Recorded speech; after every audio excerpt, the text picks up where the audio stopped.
हमारे YouTube channel में आप सभी का फिर से स्वागत है। दोस्तों, जिनको पुत्र संतान की प्राप्ति नहीं हो रही है वह हरिवंश पुराण की कथा को अवश्य सुने, उनको अवश्य ही पुत्र संतान की प्राप्ति होगी। कल हमने आपको 12वें अध्याय का 12वें दिन का कथा का श्रवण कराया था। आज हम आपको 13वें दिन की कथा का श्रवण करा रहे हैं। कथा को पूरी सुने, बीच में बिल्कुल ना छोड़ें। यह संपूर्ण हरिवंश पुराण कथा है। तो दोस्तों, आज 13वें दिन की आपको कथा का श्रवण कराएं उससे पहले जो भी नए सदस्य हमारे इस वीडियो को देख रहे हैं, जो हमारे चैनल पर पहली बार आए हैं, कृपया वे चैनल को सब्सक्राइब करें, लाइक करें, शेयर करें और बगल में बेल आइकन बटन दबाना ना भूलें, जिससे हम जो भी वीडियो बनाएं उन सभी का नोटिफिकेशन आपके पास में पहुंचे और हमारी सभी वीडियो का आपको लाभ मिले। बोलो हरिवंश पुराण की जय, बोलो गुरु भगवान की जय, बोलो विष्णु भगवान की जय, बोलो व्यास जी महाराज की जय। गुरुर् ब्रह्मा गुरुर्विष्णु गुरुर्देवो महेश्वर, गुरुर् साक्षात् परब्रह्म तस्मै श्री गुरुवे नमः। अखंड मंडलाकारं व्याप्तं येन चराचरं तत्पदं दर्शितं येन तस्मै श्री गुरवे नमः। कृष्णं नारायणं वन्दे कृष्णं वन्दे व्रजप्रियं, कृष्णं द्वैपायनं वन्दे कृष्णं वन्दे वृथासुतं।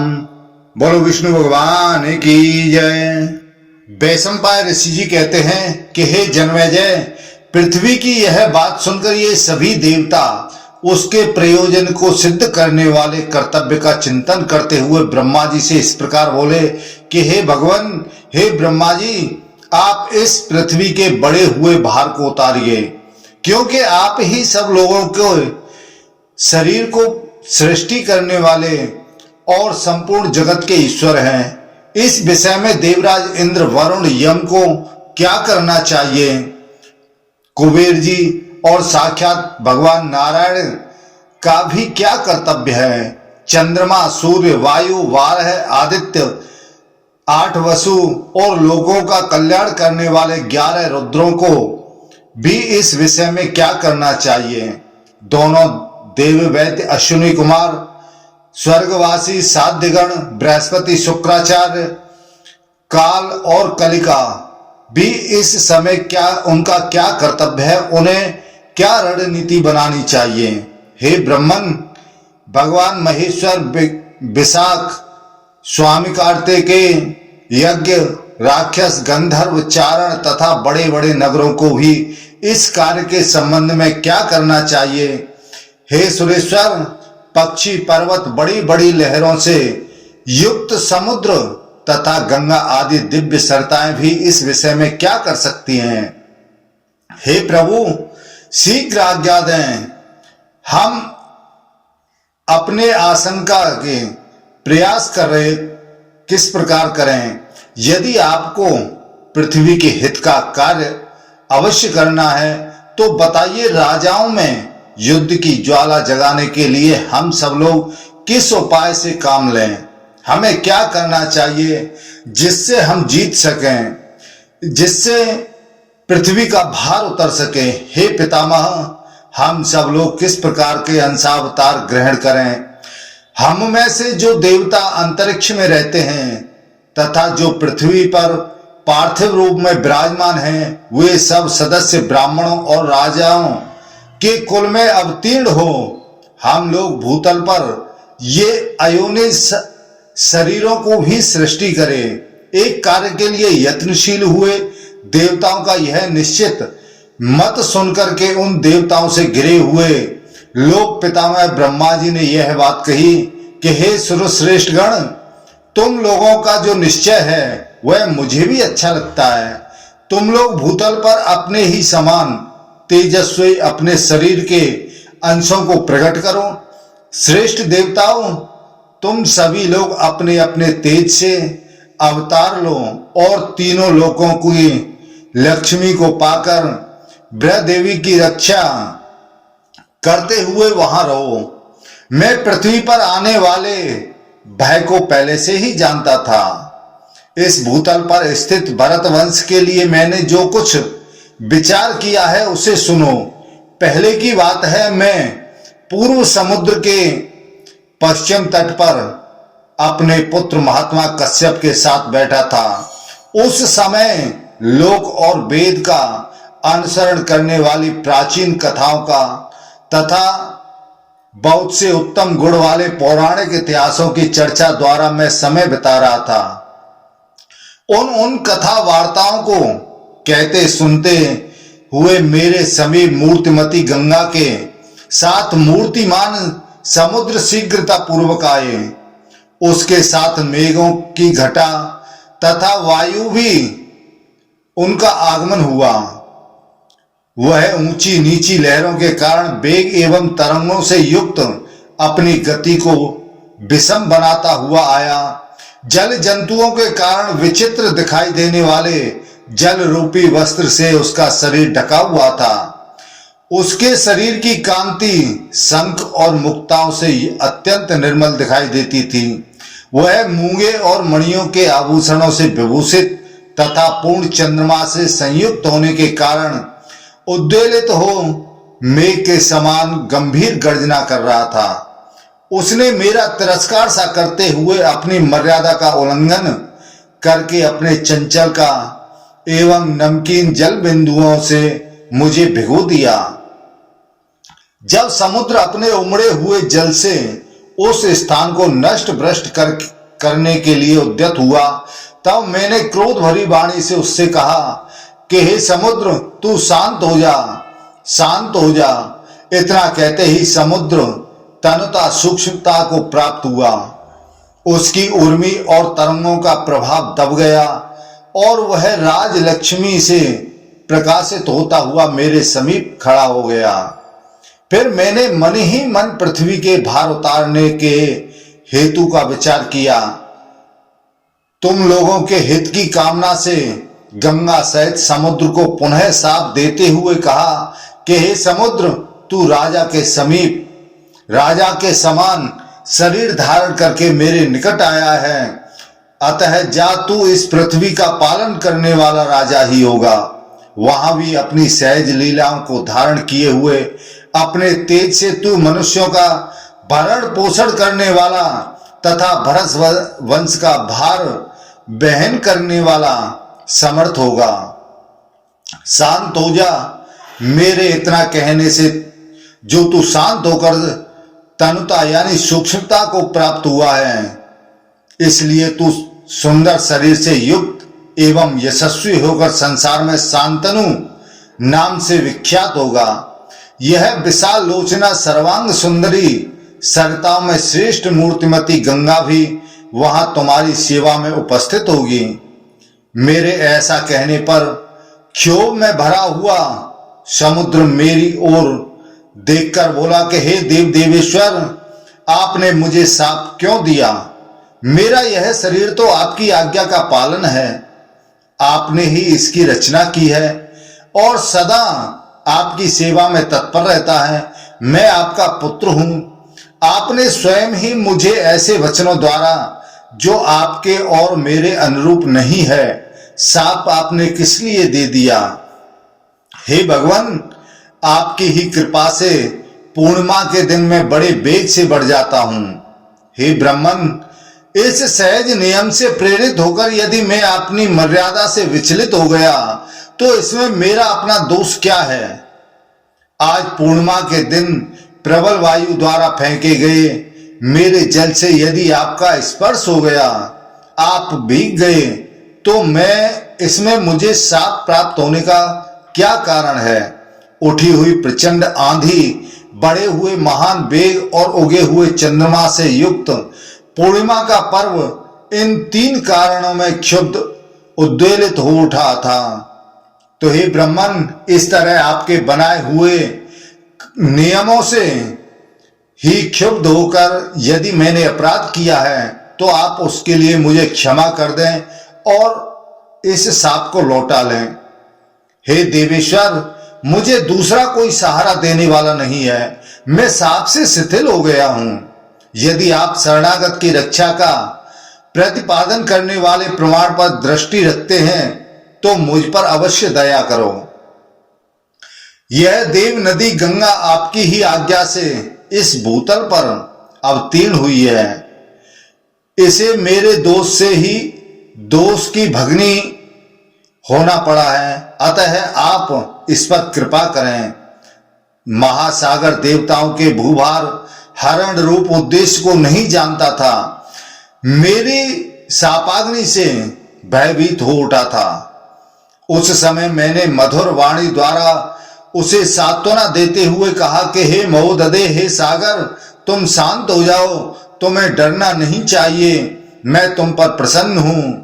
हे नंदीश्वर, इस शाप में जो भावी कारण उद्देश्य है उसे मैं तुम्हें बताता हूं, उसे सुनो। सरिताओं के स्वामी समुद्र, तुम अपने तेज से संसार के शरीर को छोड़कर अर्थात योग बल से अपने आप को दो रूपों में विभक्त करके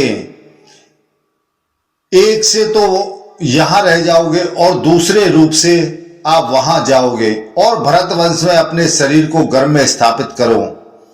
जल के स्वामी महासागर, उस भरत वंश में भूपाल बनकर राज लक्ष्मी से संपन्न हो तुम चारों वर्णों का पालन करते हुए बड़े सुख से रहोगे।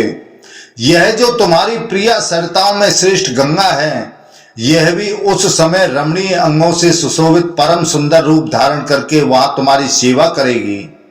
हे सागर, तुम मेरी आज्ञा से वहां इस जानवी के साथ आनंद पूर्वक रहते हुए मुझे जल से भिगोने के कारण मिले हुए शाप के दुख को भूल जाओगे। तुम्हें शीघ्र ही मेरी इस आज्ञा का पालन करना चाहिए। वहां इस गंगा के साथ तुम्हारा प्रजापत्य विधि से विवाह होगा। आठों वसु स्वर्ग से भ्रष्ट होकर रसातल में जा पहुंचे हैं। उन्हें मनुष्य रूप में उत्पन्न करने के लिए मैंने तुम्हें नियुक्त किया है। अग्निदेव के समान गुणशाली तथा देवताओं की प्रसन्नता को बढ़ाने वाले उन आठों वसुओं को संतान रूप से उत्पन्न करने के लिए यह गंगा तुमसे गर्भ धारण करे। हे सागर, तुम वसुओं को शीघ्र ही जन्म देकर कुरुकुल की महत्ता बढ़ाने के अनंतर उस मानव शरीर का त्याग करके पुनः अपने समुद्र रूप में प्रवेश करोगे। इस प्रकार मैंने भविष्य में होने वाले पृथ्वी के राज समूह रूपी भार को देखकर तुम्हारे हित के लिए पहले ही यह कार्य कर दिया है। इस तरह भूतल पर शांतनु के वंश का बीजारोपण मैंने कर दिया है। स्वर्ग में रहने वाले जो वसु थे वे गंगा के गर्भ से उत्पन्न हो चुके हैं और उनमें से 7 वसु यहां आ गए, परंतु एकमात्र 8वां वसु गंगा का पुत्र होकर अब तक वहां पृथ्वी पर ही लटक रहा है। शांतनु की दूसरी पत्नी सत्यवती के साथ पति का समागम होने पर भीष्म की अपेक्षा और दूसरा पुत्र उत्पन्न हुआ था। उसका नाम विचित्र वीर्य था।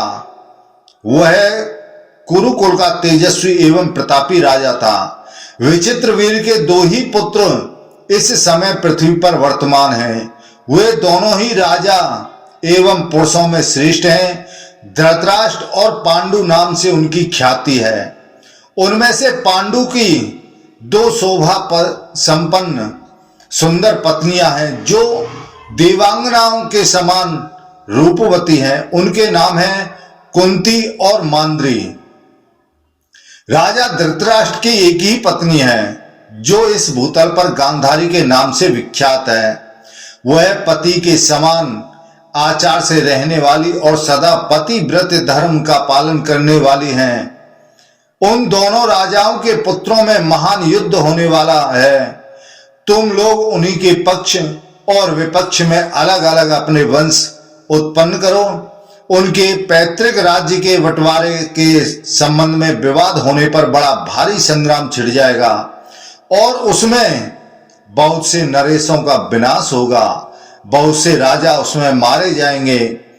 वह महान युद्ध प्रलय काल के समान भयंकर एवं संहारकारी होगा। जब सेनापति राजा लोग उस युद्ध में उपस्थित होंगे उस समय एक दूसरे से लड़ भिड़कर उन सब की मृत्यु हो जाएगी। उस दशा में इस भूतल के सभी नगर और राष्ट्र निर्जर हो जाएंगे। यह पृथ्वी शिथिलता को प्राप्त हो जाएगी। द्वापर युग के अंत में घटित होने वाले इस भावी विनाश को मैंने पहले से ही देख लिया है। उस समय अपने सैनिक मनुष्यों सहित समस्त भूपाल शस्त्रों द्वारा विनष्ट हो जाएंगे। उस युद्ध से जो लोग बच जाएंगे उन्हें रात में अचेत होकर सोते समय भगवान शंकर का अंशभूत अश्वत्थामा अग्नि तुल्य अस्त्र के तेज से जलाकर भस्म कर डालेगा। प्रलय काल के समय वह क्रूरतापूर्ण विनाश कांड जब समाप्त हो जाएगा तब मैं यह कहूंगा कि तीसरा द्वापर युग समाप्त हो गया। परमेश्वर विष्णु के पूर्णतम अंश स्वरूप भगवान श्री कृष्ण के परम धाम को पधारने पर अत्यंत भयंकर अंतिम युग कल की प्रवृत्ति होगी, जो देखने में बड़ा ही दारुण है। उस समय मनुष्यों में प्राय अधर्म की स्थिति होगी। धर्म को बहुत कम लोग ग्रहण करेंगे, उनमें सत्य का संयोग नहीं रहेगा और सब में असत्य का संग्रह बढ़ेगा। रुद्र और कुमार कार्तिकेय इन्हीं दो देवताओं का प्राय सब लोग आश्रय लेंगे। संसार में वृद्धावस्था तक जीने वाले अधिक नहीं होंगे। तो हे देवताओं, यही निर्णय सबसे श्रेष्ठ है कि पृथ्वी पर रहने वाले राजाओं का अंत कर दिया जाए।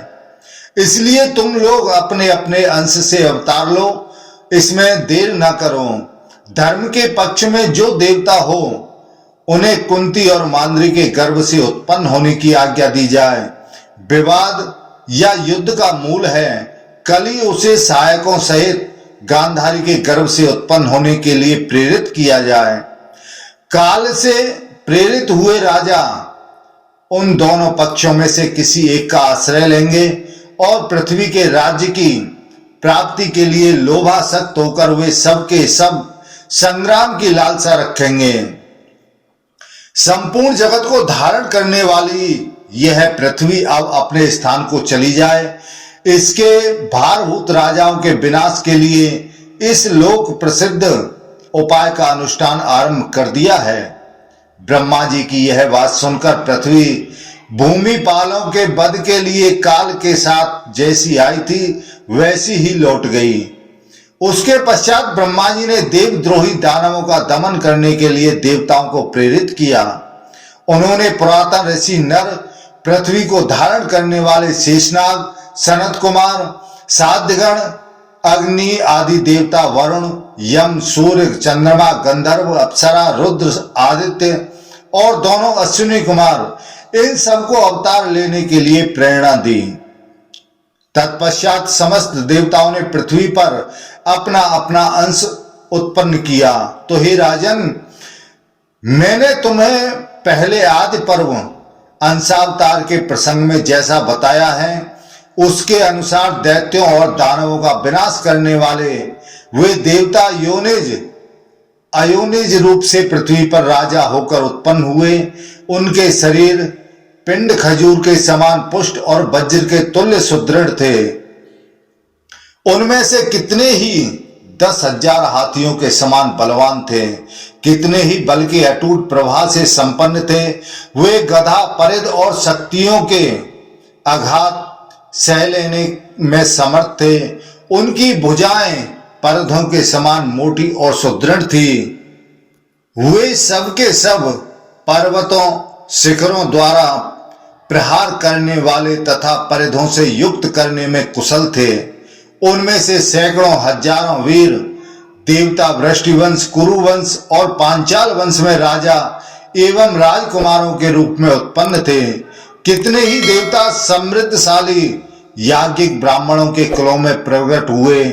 वे संपूर्ण अस्त्रों के ज्ञाता, महाधनुर्धर, वैदिक व्रत के अनुष्ठान में तत्पर, समस्त समृद्धकारी गुणों से संपन्न, यज्ञकर्ता और पुण्य कर्मों का अनुष्ठान करने वाले, जो कुपित होने पर पर्वतों को भी हिला सकते थे, पृथ्वी को विदीर्ण कर सकते थे, आकाश में उड़ सकते थे और समुद्र को भी विक्षुब्ध कर सकते थे। भूत, भविष्य और वर्तमान के स्वामी ब्रह्मा जी उन देवताओं को उपर्युक्त आदेश दे भगवान नारायण को समस्त लोगों की रक्षा का भार सौंपकर शांत हो गए। तो हे जन्मेजय जी, समस्त प्राणियों का हित साधन करने में समर्थ भगवान विष्णु प्रजा वर्ग के हित के लिए इस भूतल पर जिस प्रकार अवतीर्ण हुए थे, वह प्रसंग मैं तुमसे कहता हूं। राजा ययाति के वंशज बुद्धिमान वसुदेव के आदरणीय कुल में यशोवर्धक कर्म करने वाले भगवान नारायण ने जन्म ग्रहण किया। उनके देवकी के गर्भ से उन्होंने जन्म लिया। तब वैशंपायन ऋषि जी कहते हैं कि हे जन्मेजय, जब पृथ्वी और काल दोनों कृतकृत्य होकर चले गए और देवताओं का भरत वंश में यथोचित रूप से अंशावतरण का कार्य संपन्न हो गया एवं धर्म, इंद्र, वायु, देव, वैद्य, अश्विनी कुमार तथा सूर्य देव का अलग अलग भाग जब भूतल पर अवतीर्ण हुआ, देवताओं के पुरोहित बृहस्पति जी जब उनसे भी पहले ही पृथ्वी पर आ पहुंचे, वसुओं के अष्टम भाग भीष्म भी पहले ही पृथ्वी पर अवतीर्ण हो गए तथा मृत्यु, यम और कली के भाग भी जब पृथ्वी पर आ गए तथा शुक्र, सोम और वरुण के अंश भी भूतल पर अवतीर्ण हो गए। भगवान शंकर, मित्र, कुबेर, गंधर्व, नाग और यक्षों का भाग्यांश भी जब पृथ्वी पर आ गए, उपर्युक्त सभी भाग जब आकाश से पृथ्वी पर उतर आ गए, तब देव पक्ष में स्थित रहने वाले देवर्षि नारद भगवान नारायण के निकट आते हुए दिखाई दिए। वह नारायण के पास पहुंचे। उस समय उनका तेजस्वी शरीर प्रज्वलित अग्नि के समान प्रकाशित हो रहा था। दोनों नेत्र प्रभात काल के सूर्य की भांति लाल थे। वे वामावर्त विशाल जटा मंडल धारण किए हुए थे। उन्होंने अपने शरीर को चंद्रमा की किरणों के समान श्वेत वर्ण के 2 वस्त्रों से आच्छादित कर रखा था। वे सोने के आभूषणों से विभूषित थे। उन्होंने मैती नामक बीड़ा ले रखी थी, जो उनकी सहचरी की भांति बगल में सटी हुई थी, उनके कंधे पर लटकी हुई थी और उनको बहुत से शोभा काला मृग चर्म शोभा पा रहे थे। वे सुवर्णमय यज्ञोपवीत से सुशोभित थे, हाथों में दंड कमंडल धारण किए हुए थे तथा देखने में साक्षात दूसरे इंद्र के समान जान पड़ते थे। जगत में गुप्त बातों का बंडाफोड़ करने वाले नारद जी युद्ध या विवाद की सूचना देने वाले ग्रहों के समान माने जाते हैं। ये चारों वेदों के गायक तथा मुख्य ऋतुजों में उदाता हैं। महर्षि होने पर भी युद्ध देखने की रुचि रखते हैं और विद्वान होने के साथ संगीत विद्या के मर्मज्ञ हैं। दूसरों को लड़ा देने वाले उनके लिए खिलवाड़ था। वे ब्राह्मण और ब्रह्मा जी के पुत्र होकर भी दूसरे कली के समान माने जाते थे। महामुनि नारद देवलोक तथा गंधर्व लोक के प्रमुख वक्ता उपदेशक थे। ब्रह्मलोक में विचरने वाले वे अविनाशी ब्रह्मर्षि नारद उस समय देव सभा में खड़े हो रोषावेश में आकर भगवान विष्णु से इस प्रकार बोले, सर्वव्यापी नारायण भगवान, देवताओं ने भूतल के राजाओं का विनाश करने के लिए जो यह अंशावतार ग्रहण किया है, यह सब निष्फल है। हे परमेश्वर, यह तो भूतल के राजाओं का युद्ध है, वह तो आप पर ही निर्भर है। मुझे तो ऐसा प्रतीत होता है कि देवताओं के इस प्रयोजन की सिद्धि नर और नारायण के सहयोग से ही संभव है।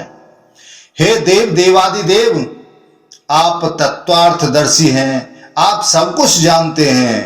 अतः पृथ्वी का भार उतारने के लिए ऐसे उपाय का प्रयोग करना जिसमें आप दोनों का सहयोग ना हो, आपके लिए उचित नहीं है, क्योंकि आप ही नेत्रवानों के नेत्र हैं, प्रभावशाली पुरुषों के स्प्रणीय प्रभु हैं, योग वालों में श्रेष्ठ योगी हैं और गतिशील प्राणियों की गति हैं। आप सबके आश्रयभूत परमेश्वर हैं। फिर देवताओं के अंशों को पृथ्वी पर गया हुआ देखकर भी आप वसुधा की सहायता के लिए अपने अंशों को क्यों नहीं नियुक्त करते हैं? देवताओं के अंश आपके ही स्वरूप तथा आपके ही आश्रित हैं। वे आपसे सनात होकर भी पृथ्वी पर एक कार्य से दूसरे कार्य में संलग्न रहते हुए विचरण कर सकेंगे। तो हे विष्णु भगवान, मैं जो आपको प्रेरित करने के लिए बड़ी उतावली के साथ इस देव सभा में आया हूं, इसका भी एक कारण है, उसे मैं आपसे कहता हूं। हे भगवान, तारकामय संग्राम में आपके द्वारा जो दैत्य मारे गए थे वे सब के सब पृथ्वी तल पर जा पहुंचे हैं। उनकी क्या अवस्था है? पृथ्वी पर मथुरा नाम से प्रसिद्ध एक पुरी है जो परमानंदमयी है। वह समुद्र शालिनी नगरी यमुना के तट पर बसी हुई है। उसके सब ओर बहुत से जनपद हैं।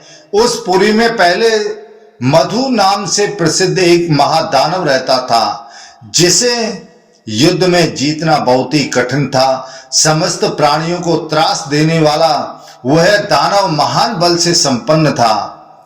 वही उसका विशाल एवं भयंकर मधुवन नामक वन था, जो बड़े बड़े वृक्षों से हरा भरा रहता था। पूर्व काल में वह दानव उस मधुवन में ही निवास करता था। उसका पुत्र लवण नाम से प्रसिद्ध महान दानव था। वह भी समस्त प्राणियों को भयभीत करने वाला तथा महान बल पराक्रम से संपन्न था। वह दानव बहुत वर्षों तक वहां क्रीड़ा करता रहा। फिर बल के घमंड में भरकर देवताओं सहित समस्त लोगों को उजाड़ने या उद्विग्न करने लगा, जिस पर आक्रमण करना किसी के लिए भी असंभव था। उस अयोध्यापुरी में जब राक्षसों को भय देने वाले धर्मज्ञ दशरथ नंदन श्री राम राज्य शासन करते थे, उस समय अपने बल की प्रशंसा करने वाले उस लवण नामक दानव ने घोर मधुवन का सहारा ले श्री रामचंद्र जी के पास एक कटुभाषी दूत भेजा। उस दूत ने भगवान श्री राम से इस प्रकार कहा कि हे राम, मैं तुम्हारे राज्य के निकट रहता हूं और तुम्हारा शत्रु भी हूं। राजा लोग ऐसे सामंत को जीवित रखना नहीं चाहते जो बल के घमंड में भरा रहता हो। राजोचित व्रत में स्थित रहकर अपने राज्य को समृद्धशाली बनाने की इच्छा रखने वाले राजा को उचित है कि वह प्रजा के हित की कामना से अपने समस्त शत्रुओं को जीतकर काबू में कर ले। जिसके मस्तक के केस राज्याभिषेक से आर्द्र हुए हैं और जो प्रजा को प्रसन्न रखना चाहते हैं, उस राजा का कर्तव्य है कि वह सबसे पहले अपनी इंद्रियों पर विजय प्राप्त करे, क्योंकि उनको जीत लेने के बाद शत्रुओं पर विजय पाना निश्चित है। जो उत्तम बर्ताव की इच्छा रखता हो, ऐसे पुरुष विशेषतः पृथ्वी पालक नरेश को नीति का उपदेश करने के लिए लोक के समान दूसरा कोई गुरु नहीं है। जो धूत और मृगया आदि दुर्व्यसनों में दूसरों की अपेक्षा निकृष्ट है, जो अर्थात जो व्यसनों से दूर रहता है, धर्म में जिसकी मध्यम कोटि की स्थिति है, परंतु जो बल में दूसरों की अपेक्षा बढ़ चढ़कर है, उस बुद्धिमान नरेश को कभी सामंतों से भय नहीं प्राप्त होता है। अपने शरीर के साथ ही उत्पन्न हुए ये इंद्रिय रूपी शत्रु जब बढ़ जाते हैं, तब मोह उत्पन्न करने वाले हो जाते हैं और शत्रुओं का प्रिय साधन करने लगते हैं। उस दशा में उनके द्वारा सभी धैर्यहीन पुरुषों अथवा राजाओं को सदा ही बाधा प्राप्त होती है।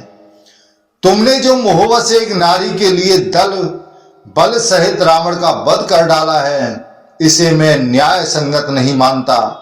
यद्यपि पराक्रम की दृष्टि से वह महान कर्म है, जो भी वास्तव में वह निंदित ही है।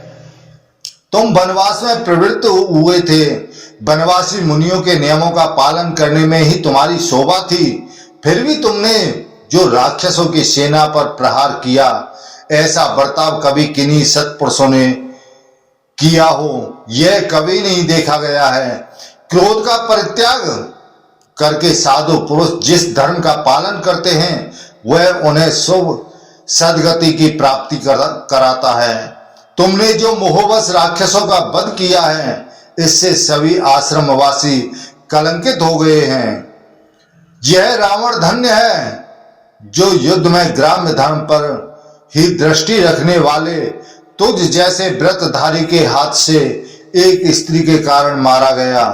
यदि तुमने खोटी बुद्धि वाले उस अजितेंद्रिय रावण को युद्ध में मारा है और ऐसा करके तुम पराक्रमी बन रहे हो तो आओ आज रण क्षेत्र में मेरे साथ युद्ध करो।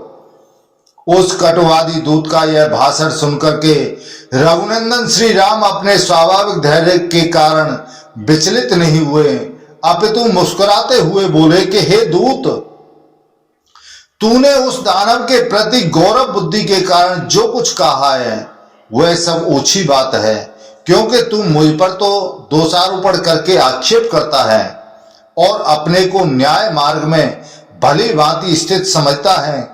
यदि मैं सन्मार्ग पर चलने का विवेक खो बैठा था, यदि मेरे द्वारा रावण मारा गया था अथवा यदि मेरी स्त्री का अपहरण हुआ था, तो तू क्यों इन सब बातों का रोना रो रहा है? सन्मार्ग पर स्थित रहने वाले साधु पुरुष किसी के कहने मात्र से कलंकित नहीं होते हैं। सत और असत पुरुषों के भीतर बैठे हुए भगवान सदा जागते रहते हैं। तो हे दूत, तुझ जैसे दूत को जो कुछ करना चाहिए वह कार्य तूने कर लिया, अब यहां से चला जा, विलंब न कर। मेरे जैसे पुरुष यहां अपनी झूठी प्रशंसा करने वाले नीच जनों पर प्रहार नहीं करते। यह मेरा छोटा भाई शत्रुघ्न जो शत्रुओं को पूर्ण संताप देने वाला है, युद्ध में उस दुर्बुद्धि दैत्य को उसके कृत्यों का भरपूर बदला देगा। महात्मा राजा रघुकुल नंदन श्री राम ने ऐसा कहकर जब उसे जाने की आज्ञा दी तब वह दूत सुमित्र कुमार शत्रुघ्न के साथ चला गया। सुमित्रा नंदन शत्रुघ्न शीघ्रता पूर्वक रथ हाँकते हुए लवणासुर के उस विशाल नगर में जा पहुंचे। वहां युद्ध की लालसा लेकर उन्होंने उसके वन के समीप ही पड़ाव डाल दिया। तदनंतर दूत की बातों से सब कुछ जानकर वह दैत्य क्रोध से अचेत सा हो गया और उस वन को पीछे करके युद्ध के लिए शत्रुघ्न के सामने आकर खड़ा हो गया। सुमित्रा कुमार शत्रुघ्न और दानव लवणासुर दोनों ही बड़े बलवान और सूरवीर थे। युद्ध के मुहाने पर दोनों में घोर संग्राम हुआ। वे तीखे बाणों द्वारा एक दूसरे को भली भांति चोट पहुंचाने लगे। दोनों ही ना तो युद्ध से विमुख हुए और ना उन्हें थकावट ही हुई। उस युद्ध स्थल में सुमित्रा कुमार ने दानव लवणों का बाणों द्वारा अधिक पीड़ित किया। इससे उसका शूल हाथ से छूटकर गिर पड़ा। अब वह सर्वथा कमजोर पड़ने लगा। तब उसने युद्ध में अंकुश उठाया जिसके लिए उसको देवताओं से वर प्राप्त हो चुका था। वह अंकुश समस्त प्राणियों को आकर्षित करने वाला था। उसे लेकर लवणासुर जोर जोर से गर्जना करने लगा। उसने वह अंकुश श्री राम के छोटे भाई शत्रुघ्न के गले में फंसा दिया और खींचकर उसे उनके कंठ में घुसाना आरंभ किया। यह देख उस महासमर में शत्रुघ्न ने सोने की मूठ वाली अच्छी तलवार उठा ली और उसके द्वारा उस दानव का मस्तक काट गिराया। मित्रों पर स्नेह रखने वाले बुद्धिमान शत्रुघ्न ने युद्ध स्थल में उस दानव का वध करके उसके उस वन को भी अपने अस्त्रों द्वारा काट डाला। वन को काटकर परम धर्मज्ञ सुमित्रा नंदन कुमार ने उस देश के अभ्युदय के लिए वहां एक नगर बसाने की इच्छा की। रणभूमि में उस दानव का वध करके शत्रुघ्न ने पूर्व काल में उसी मधुवर की जगह उस पुरी का निर्माण किया जिसका नाम मथुरा है। वह मथुरापुरी बहुत बड़ी है। उसमें ऊंची अट्टालिकाएं, चार दीवारी तथा फाटक यथा स्थान बने हुए हैं। वह समृद्ध शालिनीपुरी समूचे राष्ट्र के लोगों से भरी रहती है तथा सेना और सवारियों से संपन्न है। नाना प्रकार के उद्यान और वन उसकी शोभा बढ़ाते हैं। उसकी सीमा सुंदर है, वह अच्छी तरह से बसाई तथा दृढ़ता पूर्वक स्थापित की गई है। ऊंची ऊंची चार दीवारी उसके लिए साड़ी का काम देती हैं। चारों ओर से खुदी हुई खाई मेघना करधनी के समान जान पड़ती है। नगर द्वार और अट्टालिकाएं उसके केयूर भुजबंद से प्रतीत होती हैं। श्रेष्ठ प्रसाद सुंदर कुंडल के समान शोभा देते हैं। किवाड़ रूपी अंचलों से अच्छी तरह ढका हुआ प्रधान द्वार मानो उसका मुख है तथा भीतर के आंगन का उद्घटित अंश उसकी हंसी का प्रकाश है। उस पुरी में निरोग वीर पुरुषों का निवास है। हाथी घोड़े तथा रथ आदि वाहनों से वह भरी रहती है। यमुना जी के तट पर बसी हुई वह शोभा शालिनी पुरी अर्धचंद्राकार प्रतीत होती है। इसके भीतर सुंदर एवं पवित्र हाट हैं, बाजार हैं। इसमें प्रवेश करना दूसरों के लिए कठिन है तथा इसके अपने रत्न राशि संग्रह पर गर्व है। इसके पार्श्ववर्ती जनपद के खेत अनाज के हरे भरे पौधों से शोभा पाते हैं और वहां पर्जन्य देव समय पर वर्षा करते हैं। नर नारियों के आमोद प्रमोद से पूर्ण मथुरापुरी सदा अपनी शोभा से प्रकाशित होती रहती है। इस पुरी और प्रदेश में किसी समय राजा सूरसेन निवास करते थे। उसी पुरी में इस समय महाबली राजा उग्रसेन हैं, जो भोज वंश का भार वहन करते हैं। उनका पराक्रम कुमार कार्तिकेय के समान है। तो हे विष्णु, आपने तारकामय संग्राम में जिस काल नेमी नामक महादैत्य का वध किया था, वह अब उन्हीं राजा उग्रसेन का पुत्र होकर प्रकट हुआ है। उसका नाम है कंस। उसके नेत्र बड़े बड़े हैं। वह भोजवंशी की वृद्धि करने वाला है। उसकी चाल ढाल और पराक्रम सिंह के समान है। राजा कंस भूतल पर सर्वत्र विख्यात है। वह राजाओं के लिए अत्यंत भयंकर है, भूमि पालों के लिए संकनीय हो गया है। समस्त प्राणियों को भय देने वाला कंस सदाचार से गिर गया है। दारुण प्रकृति और क्रूर अंतरात्मा से युक्त हो वह कंस अपने पूर्व जन्म के दर्प से ही उन्मत्त हो उस समय प्रजावर्ग के लिए रोमांचकारी बन गया है।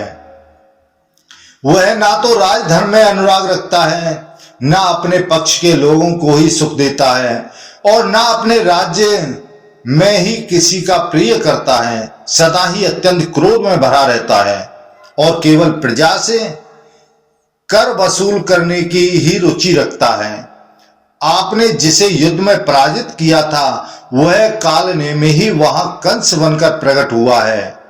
उसकी अंतरात्मा आसुर भाव से युक्त है, जिसके द्वारा वह मांस भक्षी राक्षस समस्त लोगों को पीड़ा पहुंचाता है। पहले जो घोड़ों के समान चलने वाला अथवा पराक्रमी हयग्रीव नाम से विख्यात दैत्य था, वही केसी नामक अश्व के रूप में भूतल पर भूमि पर उत्पन्न हुआ है। उस समय केसी मानो कंस का छोटा भाई बना हुआ है। वह दुष्ट केसी हिंस के या हिनहिनाने में बड़ा बटु है। उसकी गर्दन पर बड़े बड़े बाल हैं। वह सर्वथा उच्छृंखल है। वह मनुष्यों के मांस का ही आहार करता हुआ वृंदावन में अकेला ही निवास करता है। बालिका पुत्र अरिष्ट ऊंचे पुट्ठों से युक्त बैल का रूप धारण करके प्रकट हुआ है। वह काम रूपी महान असुर गौं का शत्रु बन गया है। दानवों में श्रेष्ठ द्वितीय पुत्र रिष्ट नामक दैत्य हाथी के रूप में उत्पन्न होकर इस समय कंस का वाहन बना हुआ है। दैत्यों में अभिमानी जो लंब नाम से विख्यात दैत्य था, वह इस समय प्रलंब नाम से प्रसिद्ध हो भांडीर वट का आश्रय लेकर रहता है। जो खर नामक दैत्य कहा जाता था, वही इस समय असुरों में श्रेष्ठ धेनुक बना हुआ है। वह दैत्य प्रजाजनों को उजाड़ता हुआ भयानक ताल वन में विचरता रहता है। पूर्व काल में बारह और किशोर नाम वाले जो दो महाबली दानव थे, वे ही चाणूर और मुष्टिक के नाम से उत्पन्न हुए हैं। वे दोनों इस समय कंस के अखाड़े में प्रमुख मल्ल पहलवान हैं। दानव विनाशक हे नारायण, मैं और तार नाम से प्रसिद्ध जो दो दानव हैं, वे इस समय प्राग्यो ज्योतिष पुर में जो भूमि पुत्र नरकासुर का नगर है, वहां पर वे निवास करते हैं। आपके द्वारा पराजित और निहत हुए दैत्य मानव शरीर धारण करके भूतल पर मनुष्यों को पीड़ा पहुंचा रहे हैं। वे सबके सब आपकी कथा वार्ता से द्वेष रखते हैं और आप में भक्ति रखने वाले मनुष्यों को मार डालते हैं। आपके कृपा प्रसाद से ही उन दानवों का संहार हो सकता है। वे आकाश या स्वर्ग में रहें तो भी आपसे डरते हैं, समुद्र में रहें तो भी आपसे भयभीत होते हैं और पृथ्वी पर रहकर भी केवल आपसे ही भय खाते हैं, दूसरे किसी से कदापि नहीं डरते हैं। तो हे श्रीधर, हे माधव, हे विष्णु भगवान, जो आपके ही द्वारा मारा जाता है, दूसरे के द्वारा नहीं, उस दैत्य को वह दुराचारी ही क्यों न रहा हो, आप ही प्राप्त होते हैं। परंतु जो दूसरे के द्वारा मारा गया है, वह दैत्य स्वर्ग से भ्रष्ट होकर पृथ्वी पर ही जन्म लेता है। तो हे केशव, जब तक यमराज से आप पापियों को नरक में गिराने के लिए जागरूक हैं, तब तक पृथ्वी पर जो दूसरे के हाथ से मारा जाता है, उसे स्वर्ग की प्राप्ति भी दुर्लभ रहती है।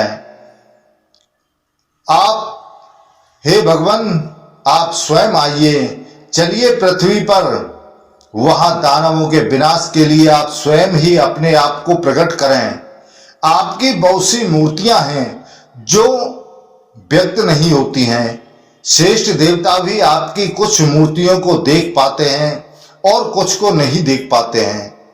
आपके द्वारा रचे गए देवता उन्हीं मूर्तियों में भूतल पर प्रकट होंगे।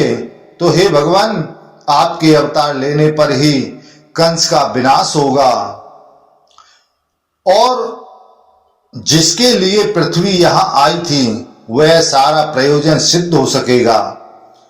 आपको भारतवर्ष में महान कार्य करना है। आप ही सबके नेत्र हैं और आप ही सबके परम आश्रय हैं। भूतल पर अवतार लेकर उन दानवों का आप वध कीजिए। तब वैशंपायन ऋषि जी कहते हैं कि हे जन्मेजय, भोग और मोक्ष की अभिलाषा रखने वाले पुरुषों के द्वारा जो एकमात्र वर्ण करने योग्य है, वे सर्वशक्तिमान परमेश्वर मधुसूदन श्री हरि नारद जी की पूर्वोक्त बात सुनकर मुस्कुराए और अपने कल्याणमयी वाणी द्वारा उन्हें उत्तर देते हुए बोले कि हे नारद, तुम तीनों लोकों के हित के लिए मुझसे जो कुछ कह रहे हो, तुम्हारी वह बात उत्तम प्रवृत्ति के लिए प्रेरणा देने वाली है। अब तुम उसका उत्तर सुनो। अब मुझे भली भांति विदित है, याद है, ये दानव भूतल पर मानव शरीर धारण करके उत्पन्न हो गए हैं। मैं यह भी जानता हूं कि कौन कौन दैत्य किसके शरीर को ग्रहण करके बैर भाव की पुष्टि कर रहा है। मुझे यह भी ज्ञात है कि काल नेमी उग्रसेन पुत्र कंस के रूप में इस पृथ्वी पर उत्पन्न हुआ है। घोड़े का शरीर धारण करने वाले केसी नामक दैत्य से भी मैं अपरिचित नहीं हूं। कुबलिया पीढ़ हाथी, चाणूर और मुष्टिक नामक जो मल्ल तथा वृषभ रूपधारी दैत्य अरिष्टासुर को भी मैं अच्छी तरह जानता हूं। हे विप्रवर, खर और प्रलम्ब नामक महान असुर भी मुझसे अज्ञात नहीं है। राजा बलि की पुत्री पूतना को भी मैं जानता हूं। यमुना के कुंड में रहने वाले कालिया नाग को भी मैं जानता हूं, जो गरुड़ के भय से उस कुंड में जा घुसा है। मैं उस जरासंध से भी परिचित हूं, जो इस समय समस्त भूमिपालों के मस्तक पर खड़ा है। प्राग्ज्योतिषपुर में रहने वाले नरकासुर को भी मैं भली भांति जानता हूं। भूतल के मानव लोक में जो मनुष्य रूप धारण करके उत्पन्न हुए हैं, जिसका तेज कुमार कार्तिकेय के समान है, जो शोणितपुर में निवास करता है और अपनी सहस्त्र भुजाओं के कारण देवताओं के लिए अत्यंत दुर्जय हो रहा है, और उस बलाभिमानी दैत्य बाणासुर को भी मैं जानता हूं, तथा यह भी समझता हूं कि पृथ्वी पर जो भारतीय सेना का महान भार बढ़ा हुआ है, उसे उतारने का कार्य मुझ पर ही अवलंबन है। मैं उन सारी बातों से परिचित हूं कि किस प्रकार वे राजा लोग आपस में युद्ध करेंगे, भूतल पर उनका किस तरह संहार होगा, और पूर्व जन्म से रहे दिव्य पुरुष देह धारण करने वाले उन नरेशों को इंद्रलोक में किस प्रकार सत्कार प्राप्त होगा। यह सब कुछ मेरी आंखों के सामने है। मैं भूलोक में पहुंचकर मानव शरीर धारण करके स्वयं तो उद्योग का आश्रय लूंगा ही, और दूसरों को भी इसके लिए प्रेरित करूंगा। जिस जिस विधि से जो जो असुर मर सकेगा, उस उपाय से ही मैं उन सभी कंस आदि बड़े बड़े असुरों का वध करूंगा। मैं योग से इनके भीतर प्रवेश करके इनकी अंतर्धान आदि गतियों को नष्ट कर दूंगा, और इस प्रकार युद्ध में इन देवेश्वरों के शत्रुओं का संहार कर डालूंगा। तो हे नारद, पृथ्वी के हित के लिए स्वर्गवासी देवताओं, देवर्षियों तथा गंधर्वों ने यहां से जो अपने अपने असंख्य उत्कर्ष किया है, वह सब मेरी अनुमति से हुआ है, क्योंकि मैंने पहले ही ऐसा निश्चय कर लिया था। अब यह ब्रह्मा जी मेरे लिए निवास स्थान की व्यवस्था करें। हे पितामह, अब आप ही मुझे बताइए कि मैं किस प्रदेश में प्रकट होकर अथवा किस वेश में रहकर उन सब असुरों का समर भूमि में संहार करूंगा। तब ब्रह्मा जी ने कहा कि हे सर्वव्यापी नारायण, आप मुझसे इस उपाय को सुनिए, जिसके द्वारा सारा प्रयोजन सिद्ध हो जाएगा। हे महाभाव, भूतल पर जो आपके पिता होंगे, जो माता होंगी, और जहां जन्म लेकर आप अपने कुल की वृद्धि करते हुए यादवों के संपूर्ण विशाल वंश को धारण करेंगे, तथा उन समस्त असुरों का संहार करके अपने वंश का महान विस्तार करते हुए जिस प्रकार मनुष्यों के लिए धर्म की मर्यादा स्थापित करेंगे, वह सब आपसे बताता हूं।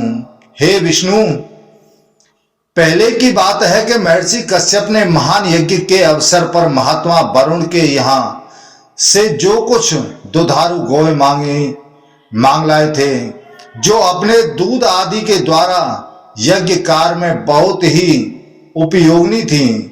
यज्ञ कार्य पूर्ण हो जाने पर भी कश्यप की दो पत्नी अदिति और सुरभि ने वरुण को उनकी गाय लौटा देने की इच्छा नहीं की। तब वरुण देव मेरे पास आए और मस्तक झुकाकर मुझे प्रणाम करने के पश्चात बोले कि हे भगवान, पिताजी मेरी गौएं लाकर रख ली हैं। यद्यपि उन गौओं से जो कार्य लेना था वह पूरा हो गया है, तो भी पिताजी मुझे उन्हें वापस ले जाने की आज्ञा नहीं देते हैं। इस विषय में उन्होंने अपनी दो पत्नियां अदिति और सुरभि के मत का अनुसरण किया है। तो हे प्रभु, मेरी वे गाय दिव्य, अक्षय और कामधेनु है, तथा अपने ही तेज से सुरक्षित रहकर समस्त समुद्रों में विचरण करती हैं। तो हे देव, जो अमृत के समान उत्तम दूध को अवच्छिन्न रूप से देती रहती हैं, मेरी उन गायों का पिता कश्यप जी के सिवा दूसरा कौन बलपूर्वक रोक सकता है। कोई कितना ही शक्तिशाली हो, गुरुजन हो अथवा और कोई हो, यदि वह मर्यादा त्याग करता है तो आप ही ऐसे सब लोगों पर नियंत्रण कर सकते हैं, क्योंकि आप हम सब लोगों के परम आश्रय हैं। यदि संसार में अपने कर्तव्य से अनभिज्ञ रहने वाले शक्तिशाली पुरुषों के लिए दंड की व्यवस्था न हो, तो जगत की सारी मर्यादाएं नष्ट हो जाएंगी। इस कार्य का जैसा परिणाम होने वाला है, वैसा ही कर्तव्य का पालन करने या कराने में आप ही हमारे प्रभु हैं। मुझे मेरी गाय दिलवा दीजिए, तभी मैं समुद्र को जाऊंगा। इन गायों के देवता साक्षात परब्रह्म परमात्मा हैं, तब ये अविनाशी सत्वगुण का साकार रूप से हैं। आपसे प्रकट हुए जो लोक हैं, उन सब की दृष्टि में गाय और ब्राह्मण एक समान माने गए हैं।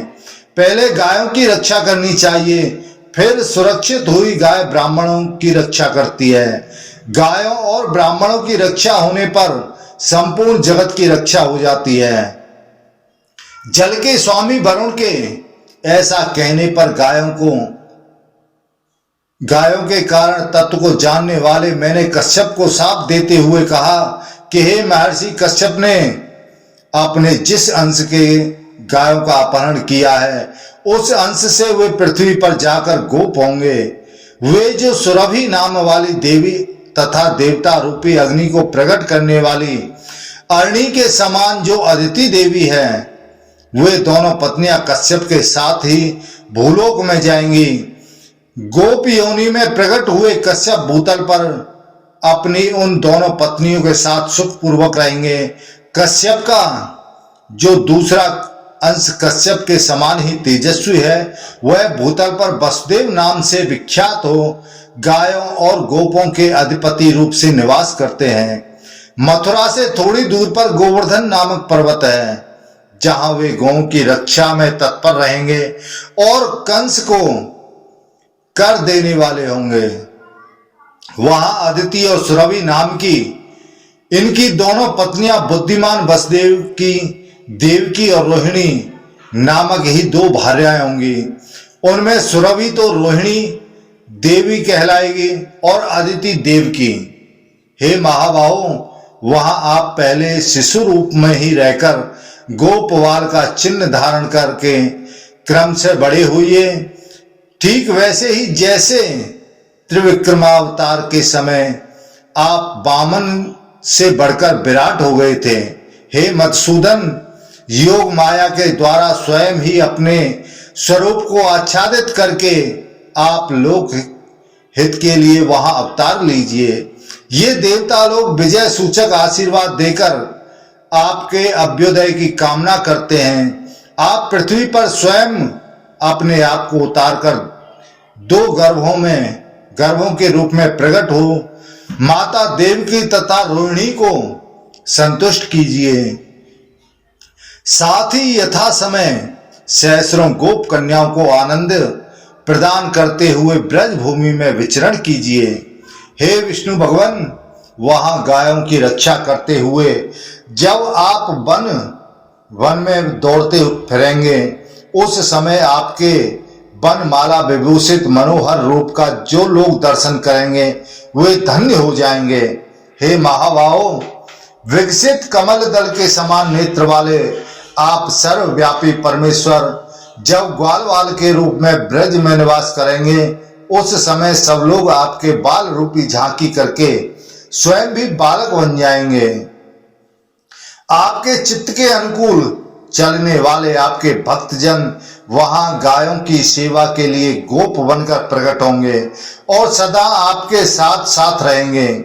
जब आप वन में गाय चराते होंगे, ब्रज में इधर उधर दौड़ते होंगे तथा यमुना जी के जल में गोते लगाते होंगे, उन सभी अवसरों पर आपका दर्शन करके वे भक्तजन आप में उत्तरोत्तर अनुराग प्राप्त करेंगे।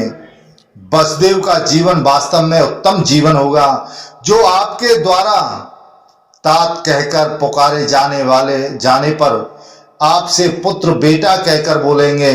तो हे भगवान, आप कश्यप के सिवा दूसरे किसके पुत्र होंगे?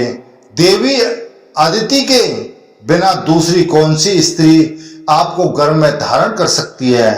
तो हे मधुसूदन, आप अपने स्वाभाविक योग बल से असुरों पर विजय पाने के लिए यहां से प्रस्थान कीजिए। अब हम लोग भी अपने अपने निवास स्थान को जा रहे हैं। तब वैशंपायन ऋषि जी कहते हैं कि हे जन्मेजय, देवलोक के उस पुण्य प्रदेश में बैठे हुए भगवान विष्णु देवताओं को जाने की आज्ञा देकर क्षीर सागर से उत्तर दिशा में स्थित अपने निवास स्थान को चले गए। वहां मेरु पर्वत की पार्वती नाम से प्रसिद्ध एक अत्यंत दुर्गम गुफा है, जो भगवान विष्णु के 3 चरण चिन्हों से उपलक्षित होती है। इसलिए पर्वत के पर्व के अवसरों पर सदा उसकी पूजा की जाती है। उदार बुद्धि वाले भगवान श्री हरि ने अपने पुरातन विग्रह को वहीं स्थापित करके अपने आप को वसुदेव जी के घर में अवतीर्ण होने के कार्य में लगा दिया। वह सोचने लगे कि वसुदेव जी के यहाँ किस प्रकार से उत्पन्न हुआ जाए और किस तरह से मुझे बाल लीलाएं, बाल क्रीड़ाएं करनी है। तो इस तरह से आज हरिवंश पुराण के 13वें दिन के अध्याय का समाप्त होता है। आज हमने आपको हरिवंश पुराण के 13वें दिन की कथा का श्रवण कराया है। कल हम आपको इससे आगे की कथा का श्रवण कराएंगे। तो दोस्तों, यह वीडियो आपको कैसा लगा? हमें उम्मीद है अच्छा लगा होगा। कृपया चैनल को सब्सक्राइब जरूर करें।